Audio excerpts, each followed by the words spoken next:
We have a very good interview with a doctor, a pulmonary specialist, who says that the reason he's taking the aspirin dose that he is that's a very standard treatment for someone who's had a stroke. We're in the middle of a pivotal campaign, conceivably one of the most important campaigns ever waged.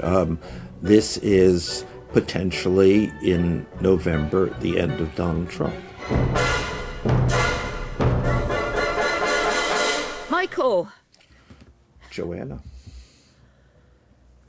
I mean, all right. What are you hearing from inside the White House? I know you've been talking to people post Davos to get the feedback. I am, but I think we ought to start with the weather, because this is the only thing that anyone is going to be interested in, is if this weather, if it produces what they say they are going to do, it is going to produce. Not blizzard-like, but a blizzard over much of the country, including me, although not you. No, not me. I've scarpered. I've literally done a Ted Cruz. I haven't gone to Cancun. I know even Ted Cruz is staying put. I've managed to hop on the last flight out of New York, and I'm in Florida for who knows how long. Who knows if I'll ever come back, Michael? Well, I am here at the beach, waiting to be snowed in. The beach, the cold beach, not the warm beach. And I am to be snowed in. Yeah, and my children are gone. There's no reason why I can't leave town for things like this. So the risk of sounding extremely bougie, I'm by the beach. Well, my children are getting ready for snow days. Oh, what fun, though. What fun. There's nothing better than a snow day. And also I know where you are in Amagansett, and when that snow comes in, it's A, beautiful, and B, it's a sort of perfect New England, cozy week with drifts of snow. It is. So we'll see. And at any rate, you're not coming back because you're not going to be able to get back. So I don't have to try to get into the city on Tuesday. Well, let's double check that this isn't just a media invention. Yes, because course. We know that the weather service has been somewhat defunded, so they may have just primitive equipment left at this point. I have been through this before, where they say there's going to be 15 inches and then there's only 6 inches. No, well, it's a media thing. What is the biggest story? Forget Donald Trump. Forget politics. It is always weather. It's always weather. And I guess fires are weather. So this time last year it was the fires in Los Angeles. Now it's the blizzard that's going to, impact. I read yesterday 270 million people, but there's only 330 million. And I can tell you, nobody in Florida is worrying about the nor'easter coming in or whatever it is. Anyway, yes, the White House is actually worried about the weather too, because and for that reason, weather and how a president reacts to natural events is extremely important. If you get this wrong, tonally off, that can be a significant mark against you, and nobody knows, because this is Donald Trump, of course. Nobody knows how he'll react to anything. So when I was on the phone with people yesterday, it was like, we got a lot of problems, but we also have the weather. But I think what that goes to is after this first year in which it was all, oh my God, we are. We can't seem to do anything wrong. We just command everything. Everybody moves out of the way for us. Now it has been a clear reversal in terms of what's going on. And it wasn't just Davos. I think it began before Davos, but it is very much on the minds of everyone in the White House. The polls are very bad. The polls are very bad. So we are going into this midterm year, and all of the indicators have reversed themselves. And Davos the president apparently is very happy about Davos. I don't see exactly how he can be, but But that's his line, and often that happens to him. He gives a speech, and isn't that the greatest speech I've ever given? Isn't that the greatest speech that has ever been given in all time? And then some reality sinks in, and he goes into a funk. He's still riding the high, but more and more there is the sense, and maybe it's the Mark Carney sense, that things have not gone as he had hoped they would, as he had expected they would. He went to Davos as the conquering hero. Nobody could touch him. Mr. Dominant, Mr. Strongman, everybody wanting to know what he was going to do, everyone cowering in front of him. And I think he comes out of Davos with the reality markedly changed. I mean, we are now at a moment, and possibly it's a transformational moment of pushback. And I think best articulated and kind of brilliantly articulated by the Canadian Prime Minister, Mark Carney. There was a piece in the Wall Street Journal this morning. We're recording this on Saturday morning. A piece this morning saying that Trump was livid with Mark Carney, and Mark Carney reaching out to the middle powers, as he calls them, the European countries, to suggest that they form their own coalition and not be bullied by America in the way that Trump has been doing with, well, were we going to do tariffs? We're not going to do tariffs. Just the sort of general volatility that they want to avoid. And obviously, Mark Carney's done a trade deal with China. So that sense now that you can actually maneuver around Donald Trump, which I thought was interesting. Well, I think it's not just maneuvering around him, because people have always tried to do that. I mean, that's what we've been sort of the theme of the past year, is either bowing to him or maneuvering around him. And the one thing that has been absent is confronting him. And that's, I think, what is beginning to happen right now. I mean, essentially, the Europeans confronted him. We're going to send troops into Greenland. We're going to create a situation in which you cannot do what you say you are determined to do, that you have the right to do, and that you're going to do. I mean, that's over with. That is not going to happen. There is not going. We are not sending troops into Greenland. We are not taking over Greenland. We are not putting tariffs on the European nations who would oppose us in this effort. All over with, gone. And then Mark Carney comes along and very articulately and very forcefully confronts Donald Trump.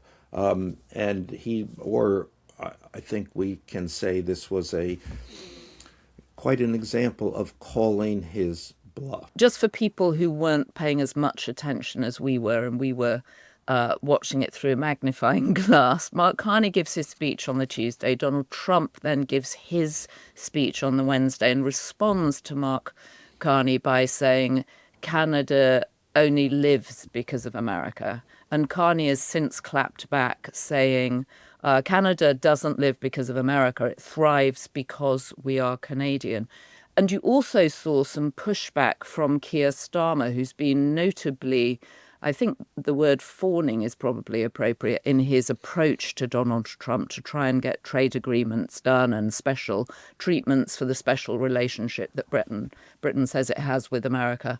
And then, of course, Donald Trump made the comments that NATO troops weren't that helpful in Afghanistan. They weren't even on the front lines. They were somehow at the back. And even Keir Starmer was pushed to say, whoa, no, they weren't. We lost 500 soldiers supporting you in Afghanistan. So there's definitely pushback on the international stage. But, I think that creates another kind of sense in the U.S. among U.S. voters that Trump has been challenged, that Trump is a paper tiger, that Trump is a jerk, a dick. I can see your headline now. Trump is a dick, author, Yeah. Wolff. Yeah.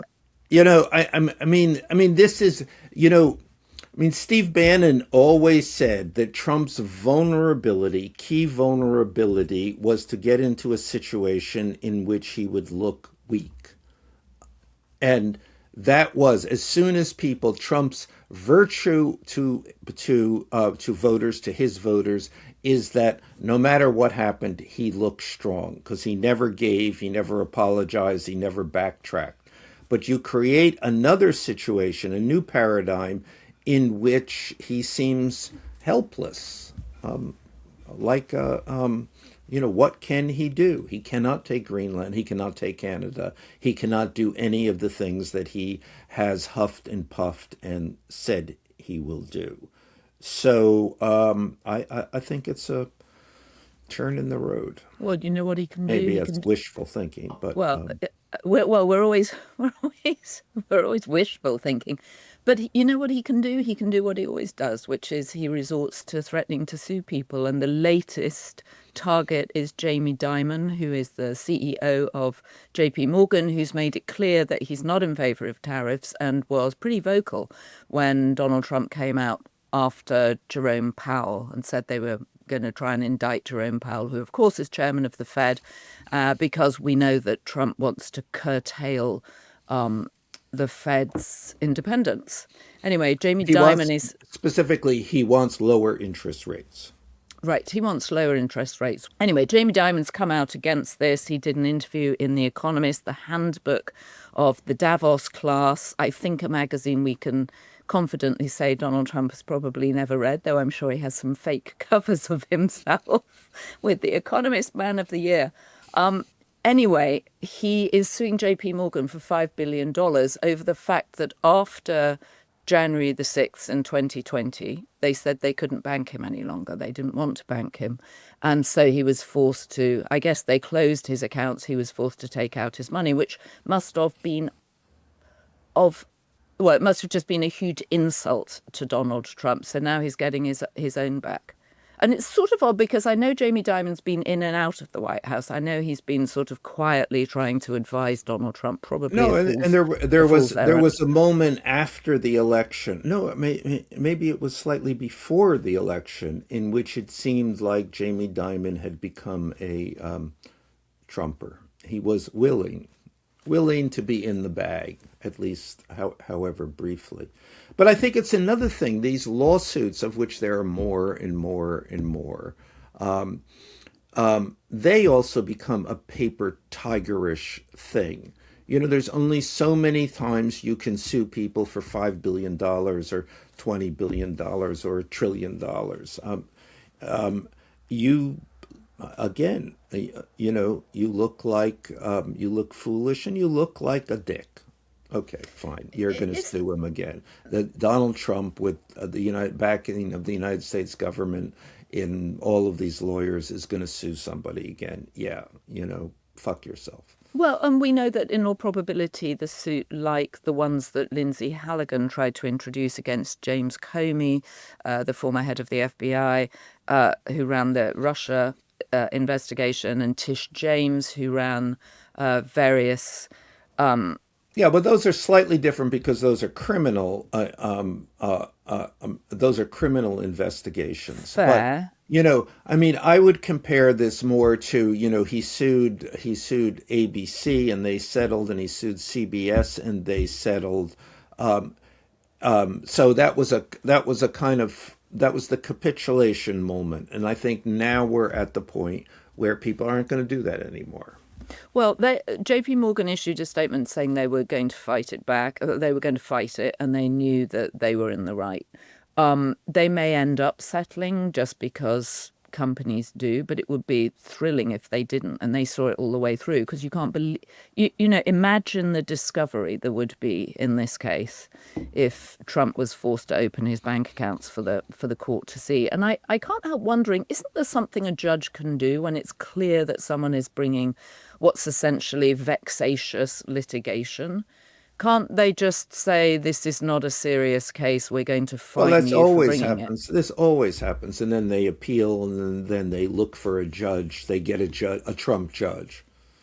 Yeah. Remember, I mean, Trump is aided in this specious effort by the fact that he has so extensively remade the judicial system in the United States of America. There are a lot of Trump judges. In my Melania suit, we have in the Southern District of New York a Trump judge. Now I don't know what that will that will mean to the outcome here, but it's obviously a factor.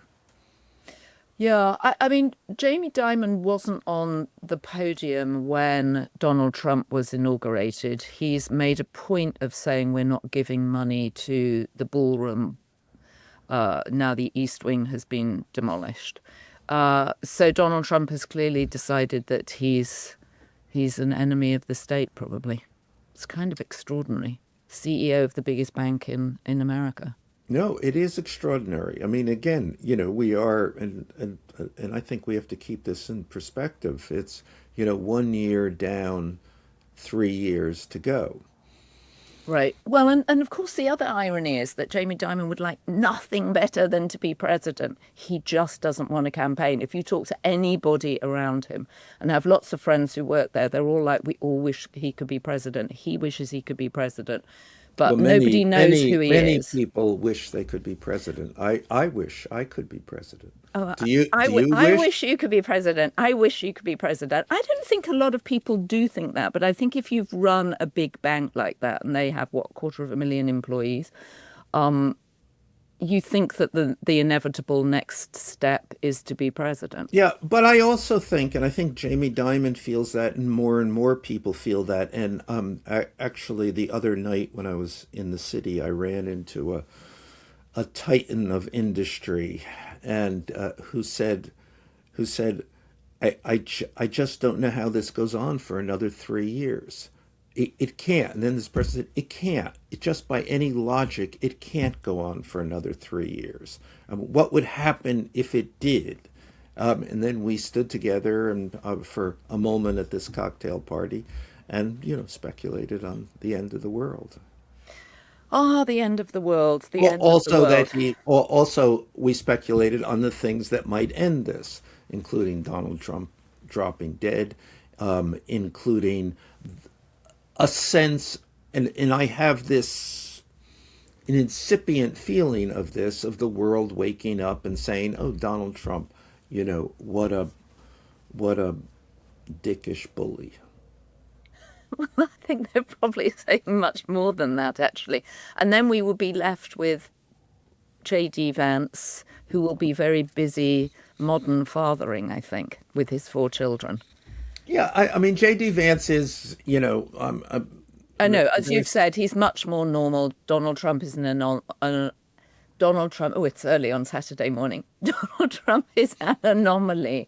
And also, I hate to say this, but because we've talked a lot about him and his television abilities, I think that there's a high likelihood that Donald Trump dies live on television at one of his press conferences. When he appears to be asleep, Marco Rubio is talking. You can picture it. Marco Rubio is talking. Donald Trump does that thing where he starts closing his eyes because we have a report in the Daily Beast, and the Daily Beast podcast, a very good interview with a doctor, a pulmonary specialist, who says that the reason he's taking the aspirin dose that he is that's a very standard treatment for someone who's had a stroke. And he then looks at all the other symptoms that Donald Trump is displaying to suggest he has a stroke.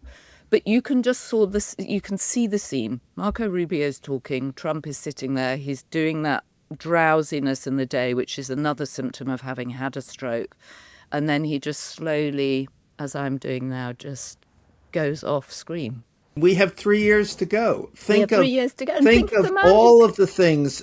If everything that has happened in this 1 year, let's multiply it by three. I mean, we where have to. where are we?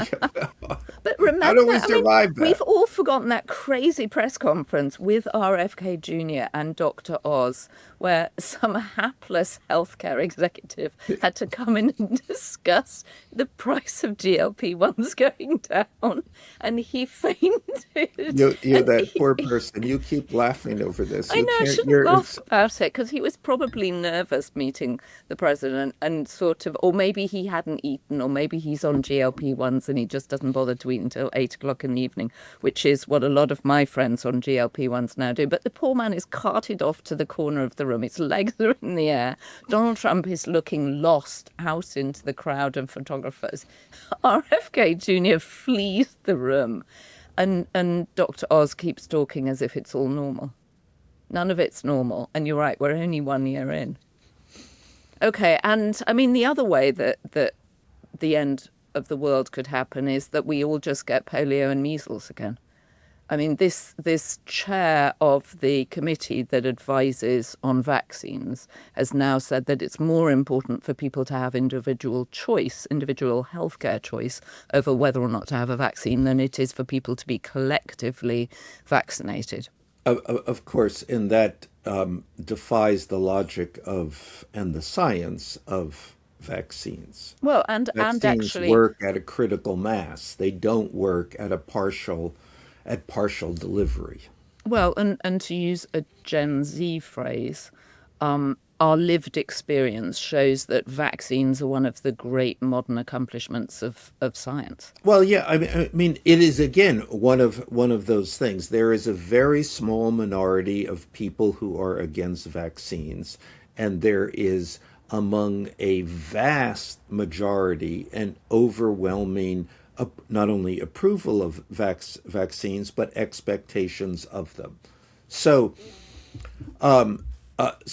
they're screwing around with something that I think inevitably, I think it's already begun, backfires in a big way. This catches up with them, and the only thing that it is that is in their favor is that there are so many other things catching up with them, or so many other things distracting American voters. We do need to do a special episode on RFK Jr. And whether or not the brainworm is back and continuing to munch through what grey matter he has left, given some of the really erratic decisions coming out. But this one seems really, I mean, Dr. Kirk Milhoan, who's the chair of the Committee on Immunisation Practices, just saying vaccinations should be optional. I mean, it's just madness. I, It's I don't madness. think it's erratic behavior. I mean, I think RFK Jr. has this is a particularly ideological sentiment on his part. He has convinced himself that this is what he believes because this is advantageous to him. This belief is advantageous to him. And his path forward, his political path, and that's what he's interested in, is to be the MAGA guy, to be the pure MAGA, the MAGA, the vaccines. What is the most profound MAGA issue? And it may be vaccines. So that's the space that RFK is going to occupy. He's trying to occupy, and he's going to run for president. It's mind-boggling. It's mind-boggling. Do you think Donald Trump is bored? I do think that idea of Donald Trump being bored, and I think that he is, and I know from inside the White House that it is a concern of everybody's. If you lose Donald Trump's interest, you lose Donald Trump. This is a man that operates always on the edge of his own energy. What fills him with, what fills any moment, and if there is nothing to fill him, and the thing that he reacts badly to are complicated situations, details, all of actually the work of the presidency, that does not inspire him. And he needs inspiration constantly. And the inspiration is the roar of the crowd, the unfettered roar of the crowd. And if it becomes complicated, like Greenland became suddenly very complicated, why did he have to get out of that? Because it's too complicated. He would have to think that through. He would have to sit through meetings. He would have to make decisions about small matters. He would have to make decisions about intractable matters. So that has to be pushed to the side. But the idea of Donald Trump losing interest is top of mind for a lot of people in the White House. You know, again, it's a different thing. He's a different sort of person, a different sort of president, a different sort of politician, because he's not interested in the basics of politics. He's not interested in policy. He's not interested in bureaucracy. He's not interested particularly in ideology. He's interested in unfettered attention. And if anything gets in the way of that, a complication of having to explain the situation, of having to of having to accept at best, which the presidency is, a set of partial wins, hardly incremental wins, that's boring for Donald Trump. I imagine he's feeling very anticlimactic, though, having come back from Davos. And he's coming back to, and we need to talk about Minneapolis, which has blown up since he was away. And also Epstein, which is still, as we're always saying, it's always on the back burner. It may well be the thing that fells him in the end. If your lawsuit against the First Lady doesn't. And we have very exciting week ahead because we have the premiere of Melania, the movie. I have a documentary about self. Very exciting. I will be best documentary. Okay, whatever. But let's talk about Minneapolis. I mean, yesterday, 600 businesses closed their doors to let their staff protest. This thing is not going away, and as you Okay, have let's pointed, talk about that and see that in the context of complications. yeah, exactly. This has now become a very, very complicated situation. A situation in which, I mean, clearly it's not going to be good for Donald Trump. It just day by day seems to get worse for Donald Trump. A situation which he cannot threaten his way out of, and he can't seem to generate a new headline to get himself out of it. The headlines that are generated are bad headlines. So what do they do with Minneapolis? How does this go away? As we've said, he doubled down after the death of Renee Nicole Good. He doubled down, sent in another, I think, 3,000 ICE agents. At what point does this become a lost leader for him, and he just does what he always does? He chickens out. He pulls a taco, pulls them out, sends them somewhere else, diverts, distracts. You know, I think maybe as early as this week. Oh, really? I Do you mean, think he wants to get Minneapolis resolved? resolved. I know resolved. That's not a Donald Trump word. I think he wants it to go away, and I think the only way it can go away is he gets he removes ICE from the situation. So, I mean, is there another scenario? Do you have one? I can't find one except retreat. Retreat. Yeah, I mean, the images of the 5-year-old boy that they took into custody, which J.D. Vance said he'd investigated because he, of course, has a 5-year-old son, and he'd done a drive-by in and out of Minneapolis on Thursday. It turned out that the boy's mother was actually in the home. So the father was arrested, but the boy's mother was inside the home. And ICE took the little boy, the 5-year-old, into custody. It's unbelievable. I mean, in every level of this, every altercation, every confrontation gets worse and worse. So what do they do? And the Vance thing is interesting because clearly Trump sent Vance, go, you try to solve this problem. And it was not a problem to be solved. Actually, it is a problem that continues to get worse. I mean, markedly worse.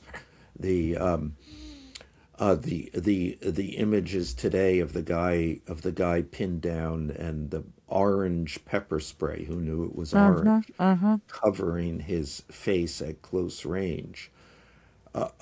Extraordinary. And what happens? What happens? I don't know, except that the subject clearly has to be changed. It can only be changed if Trump gets the ICE agents out of there.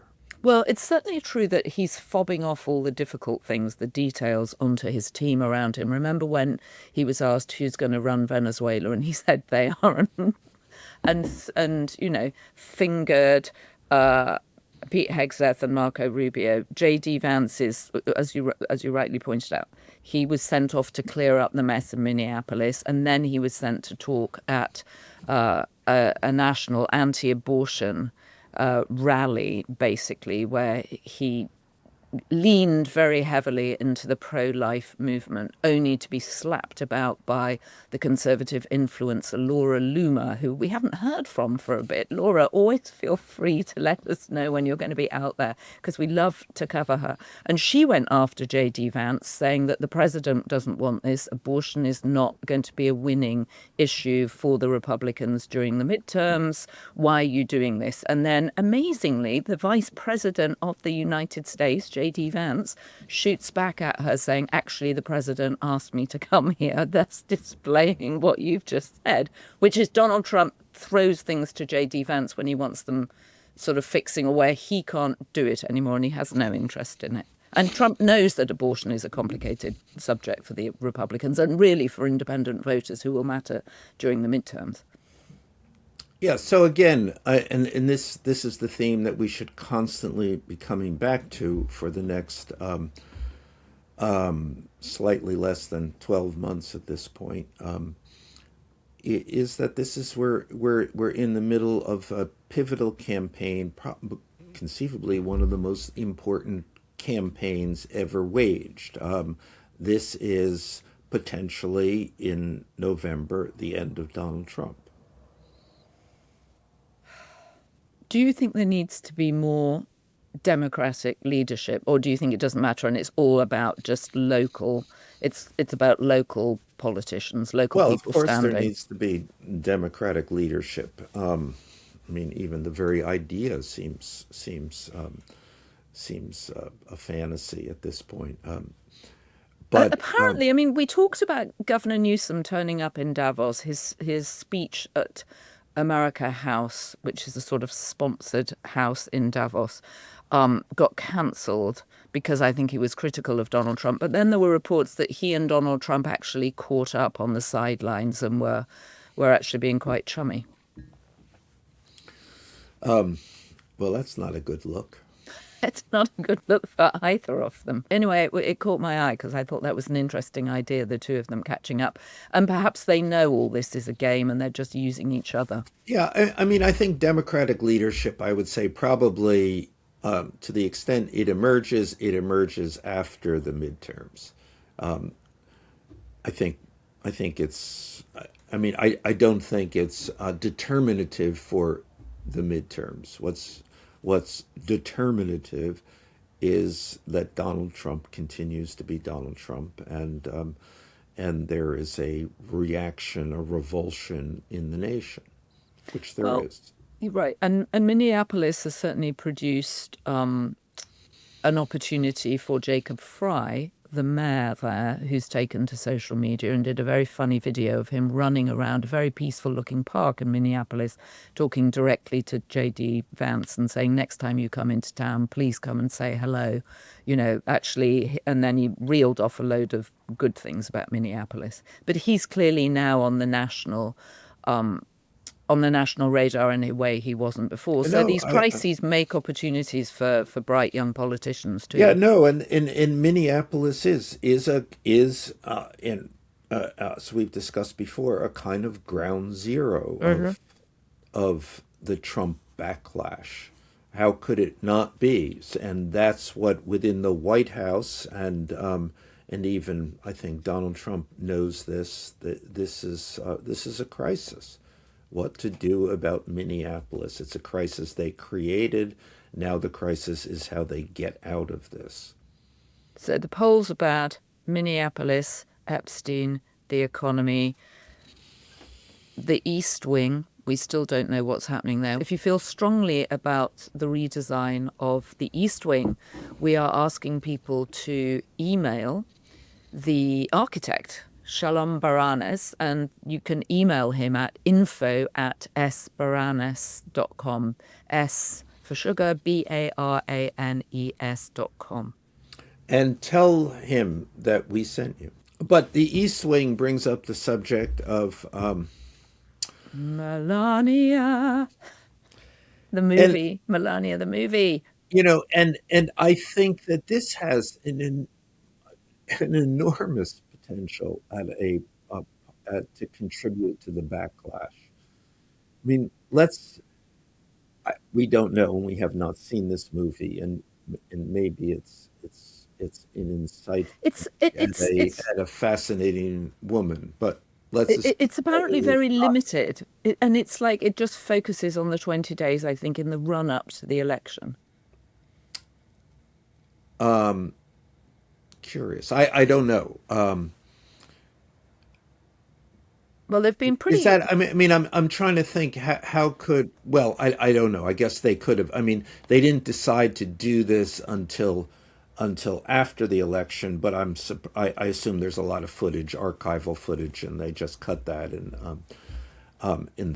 that's how they do it. And yes, possibly. It could be anything. It could be, as I say, and What if the snowstorm impacts people going to the movies to see it? Because obviously people will be flocking to movie houses to see it. It's possible that it's possible that the weather event is actually to do with stopping people going to see Melania well, in the US. yeah, no. I mean, you know that Donald Trump would blame the weather for that. So when is I think the premiere is on the 29th in Washington. Right. So At the Trump Kennedy Center. right. So the weather should the blizzard should be over by then, unless it just continues. But I think people are going to see this. I have the feeling this movie will have a kind of a fiddling while Rome burns feel to it.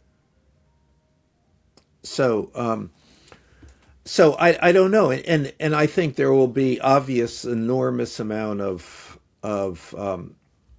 mockery and Schadenfreude about this. Well, I can't wait for the memes. I mean, Instagram and X and TikTok, wherever else you get your memes, will be just jam-packed full of memes And, from and this and I movie. assume when that happens, then Donald Trump will feel obliged to defend the movie and his wife. So this should be a good week. I think you will, as you would say, he will double down on the movie and say it's the greatest movie, it's the best movie ever, best documentary. You know that he will. All right. Well, Michael, I feel that you're a little energy low this morning, and you need some more coffee. You need to, or maybe hot cocoa for the snow. I do. I think this Davos thing has been has kind of squeezed me. It What squeezed you. Well, is it certainly squeezed Mark Carney, I think. what is left here except 3 years? Well, when you put it like that. But what we're seeing is emergence of new world leadership, and America gave it up. That's the most extraordinary thing that Donald Trump gave it up. You know, What do you mean Donald Trump gave it up? You well, mean sort of inadvertently by pretending that he was a strong man and creating his own peace Yes. Oh, board, yes. where, No. fewer than 20 leaders turned up and he was sitting next to the president of Argentina and the president, I think, of Azerbaijan on the other side. You realize that this isn't what he wanted. This isn't who he wanted in his peace board. Yeah. Here we are. You need a cup of coffee. We have another 3 years to get through, Michael. You have to keep your energy up, because his energy is, well, it's flagging. His energy, we can see it's flagging. Yeah. Those No. Well, mid-afternoon dozes I'm in his tied to press him. conferences. I go the way of Trump. We are connected. All right, we're going to come back on Tuesday, and we should talk about RFK Jr. again. We should talk about what we're going to do for the movie, which we haven't figured out yet. So please, people, if you have good ideas for how to commemorate, how to note the arrival of the Melania movie in our movie theaters, you must let us know. It And I doesn't do want to seem see the like movie. it doesn't seem like a profound statement, Joanna. But if It's you're not it's a small gesture. if you're scuttling in the down I'm alternative smuggling hallways, myself into the movies. But the point is that they don't get the data that you've gone to see it or the ticket price. Someone else gets that. yes. But remember, this is really a streaming project.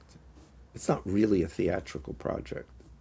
No, but we do want to see the movie. We just want to see it without paying any money. And we will see it then on Amazon. It will be number one. Will it be number one? Well, they'll make it number one. So we do have more questions for your lawsuit against Melania. Do you want to just quickly explain to people what it is for new listeners? Yes, I am suing the First Lady. The First Lady, because the First Lady threatened to sue me because of my discussion of her relationship with Jeffrey Epstein. She threatened to sue me for $1 billion. Her lawyers wrote me, "We're going to sue you for $1 billion unless you retract your what you said." Retract linking the First Lady, Melania Trump, to Jeffrey Epstein, although we have all seen the pictures in which they are obviously linked, actually rather close to arm in arm. But There is that picture you're talking about, and it's Donald Trump, Melania, Jeffrey Epstein, and Ghislaine Maxwell, exactly. who is being called before the Oversight Committee. We mustn't forget that.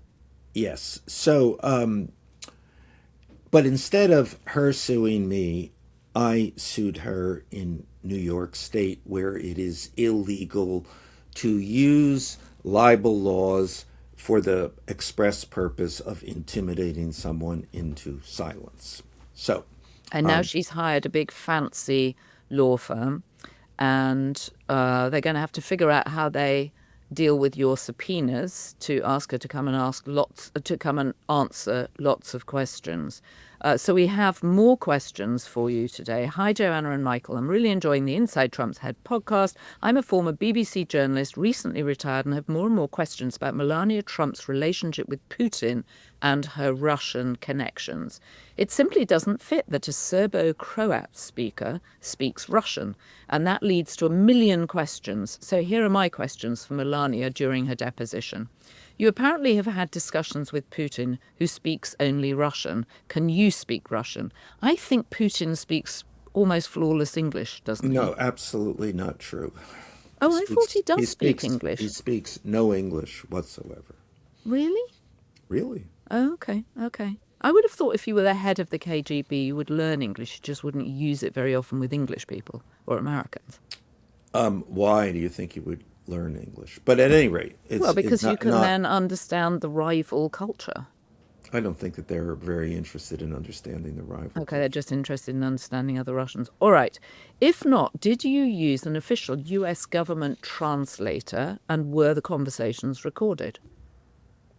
Okay, good questions. But it occurs to me as we're having this discussion, the questions for Melania make for a much more interesting Melania movie than Melania the movie will be. So maybe there is a documentary of your lawsuit against Melania, and that will be the other Melania documentary. Why haven't we thought of this before? Yes. This is obviously a documentary. This is obviously a documentary. Yes. So, well, Finding Melania. I mean, it could be a two-parter. The first one is Finding Melania. Is she at Mar-a-Lago? Is she at Trump Tower? Because she's not at the White House. You might be able to right, serve her. which becomes a significant part of where we are in this lawsuit right now, which is because they're fighting over jurisdiction, and we are, and obviously they want it to be in Florida, where the laws are, the laws are more advantageous for them, and also the judges. Remember Judge Ailing Cannon? I'm sure Yeah. they, or as they say in the White House, future Associate Justice of the Supreme Court, Aileen Cannon. And we are trying to say no. Actually, Melania lives in New York. Could you perhaps serve her at the premiere of her documentary, because you know she's going to be there? They've confirmed she's going to be there. Well, And she does have you might not be surprised to learn, rather an extreme retinue of guards around her at all times. can you not serve one of the guards to give to her? I mean, I'm thinking of that moment when Olivia Wilde was served with papers when she was giving a speech by her ex-husband, Jason Sudeikis. Do you remember that? She was handed a brown envelope. I do not. This is Well, it was a moment of high drama. You're right. She's surrounded by a retinue of guards who may be on the lookout for someone trying to serve her. well. I think they're on the lookout for many things. Including, I mean, yes. No, I would Yeah, say yeah. that would not be a fruitful gambit. Okay.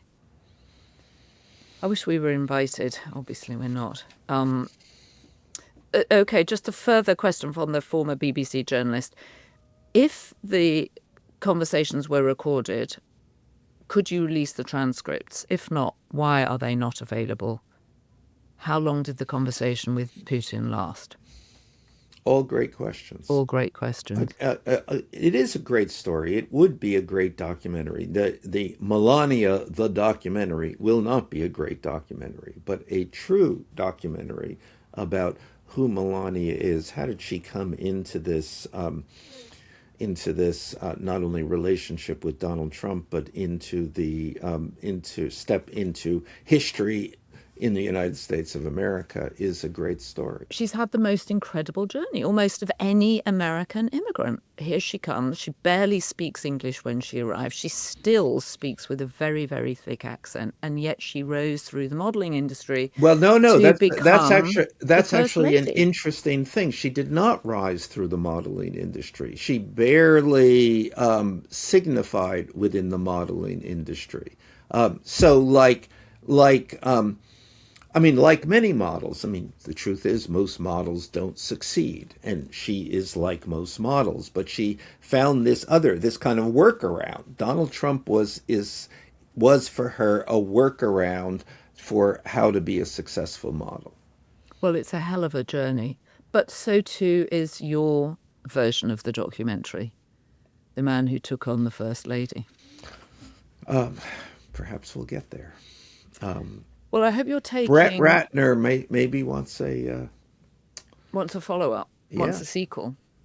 He wants a sequel. All right. And Michael, I realised after we'd recorded this last week that I had misidentified the wrong reporter called Katie at the New York Times. It was Katie Robertson who wrote the piece about the Daily Beast's legal issue with Chris LaCivita, which he walked away from. You will remember last week he walked away from it. And strangely, despite the fact there was no retraction, no money, no apology, and you can still read the article on the Daily Beast website, Chris LaCivita's lawyer, Mark Garagos, said to Katie Robertson, the reporter, it was a total capitulation by the Daily Beast, which she ran as a quote. I, however, blamed the wrong Katie. I said it was Katie Rogers, who in fact had been in the news because she did part of the interview with Donald Trump where She asked him that very good question about what would stop you, and he said, happily for all of us, his I did not, morality. however. When You, I graded Katie Robertson as a B minus, I had the right one in mind. She's Australian, actually. she is Australian. She is Australian, and she wrote a very nice piece about the Daily Beast last year. So it pained me to point out that I thought her, including Mark Garagos's comment, was bizarre because he was just 180% wrong. Completely. It delighted me. Anyway, apologies to Katie Rogers. All right. We will see everybody on Tuesday, and maybe you will just be peering over the top of a mountain of snow.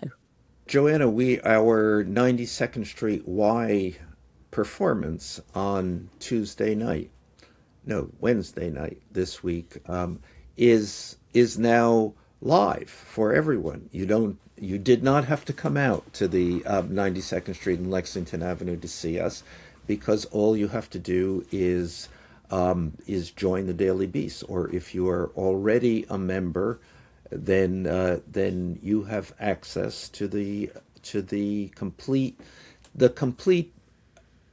what is it called? What it would be called? Trumpet. It's not a podcast. It's some kind of cast. It's a recording. I think it's A a live recording. cast. The live cast of our live performance is available here for Daily Beast members, and you can just sign up and you can see even more of us. Even more of us, 24/7. And a shout out to the man that I missed, but who came with a bag of graphic T-shirts for me, which I look forward to ploughing through. And I noticed there was a Sex Pistols T-shirt there, which I think I had the original of that very T-shirt 40 years ago, which dates me. But thank you very much. I think his name was Charlie Valiant. Thank you very much. All right, Michael. Doctor's orders, get some cocoa. And if you have been, thank you for joining us. Don't forget to leave a comment for us in YouTube. Please subscribe to the Daily Beast and the Daily Beast podcast. Yvette Johnson, methinks, Betsy O'Farrell, Mills and Linz, Chelby, Max Cubitt, David Shary, Thomas Moore, Maria Voltaine, D. Kujer-Watts, Seen Lund, okay. John H. Overrocker, Deb K. Ostrander, Sandra Clark, Travels with Carl, Andrew Beaver, Capinator, Harry Clark, Dawn McCarthy, Daniel Doglover, M. Griner, D. Stone, Fulvia Orlando, Herbie, Andrew Mellor, Tatnell, Val Love Francesco, Will Hutchinson, Andrea Hodel, Bocock DC, Sharon Shipley, Connie Rutherford, Karen White, and Heidi Riley. Thank you all. Our incredible team, Devin, Heather, Ryan, Rachel. And Neil, who And Neil